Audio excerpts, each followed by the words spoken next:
Assalamualaikum warahmatullahi wabarakatuh. Halo guys, balik lagi di obrolan santai kita.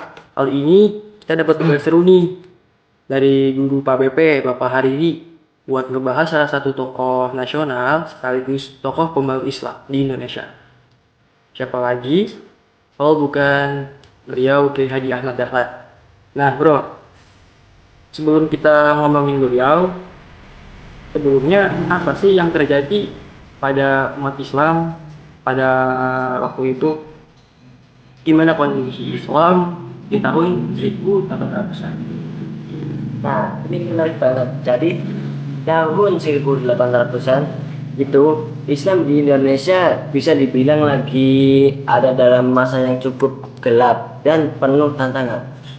Secara politik, kita dijajah Belanda, dan secara internal, pemahaman agama masyarakat kita itu masih kecampur-campur sama tahlil dan mistis yang sebenarnya bukan bagian dari ajaran Islam asli.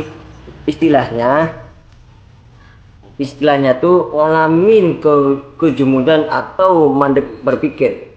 Pendidikannya juga terpisah, yang sekolah umum gak diajarin agama, yang di pesantren gak diajarin ilmu modern. Jadi emang butuh banget gebrakan baru. Oh alah, pantesannya situasinya mendesak banget. Terus siapa sebetulnya nama asli Kiai Haji Ahmad Dahlan? Di mana beliau dilahirkan sampai akhirnya tergerak buat mengubah kondisi itu? Kiai Haji Ahmad Dahlan itu dilahirkan di Kauman, Yogyakarta pada tahun 1868. Nama kecilnya bukan Ahmad Dahlan, tapi Muhammad Darwis. Beliau ini bukan orang sembarangan. Lahir dari keluarga ulama, ayahnya Kiai Haji Abu Bakar adalah khatib di Masjid Gede Kesultanan Yogyakarta, dan ibunya anak dari penghulu keraton. Jadi lingkungan masa kecilnya memang kental banget sama ilmu agama. Hmm. Wah, nurin anak kaumannya. Terus mengapa beliau sampai ganti nama jadi Ahmad Dahlan? Dan kapan titik balik beliau untuk melakukan perbaruan di Indonesia? Perbaruan kan? Pembaruan di Indonesia. Jadi, ya. Nama Ahmad Dahlan itu diperoleh setelah beliau pulang menimba ilmu dari Mekah.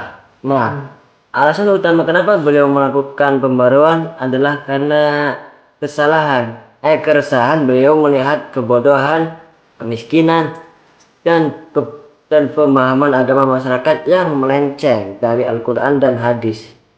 Beliau pengen bersihin Islam dari khurafat dan merombak sistem pendidikan kita. Akhirnya, pada tanggal 18 November 1912, beliau mendirikan organisasi Muhammadiyah sebagai wadah gerakannya. Keren. Nah, pertanyaan terakhir nih buat ngedeketin. Apa sih 5W dan 1H? Bagaimana cara Kiai Haji Ahmad Dahlan mengeksekusi idenya?